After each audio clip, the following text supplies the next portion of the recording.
Una sa lahat,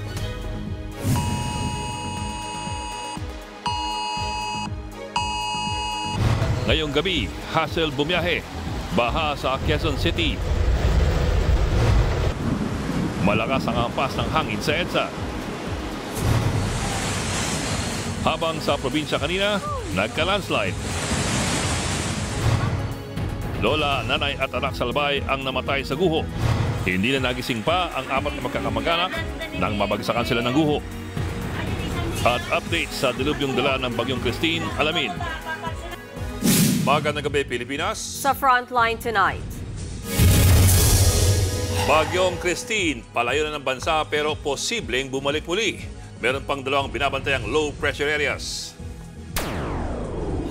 News 5 exclusive. Driver biglang tinamaan ng bala sa ulo habang nagmamaneho sa NLEX.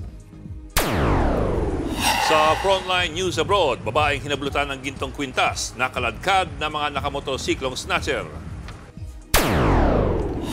Anak ng American rapper-producer na si P. Diddy nagsalita na tungkol sa kontrobersyal na Thank You, Beyonce. At bagong bossing Vic Soto at Vice Ganda tampok sa naiibang Metro Manila Film Festival. Bossing, kinailangan pang magpatattoo para sa The Kingdom.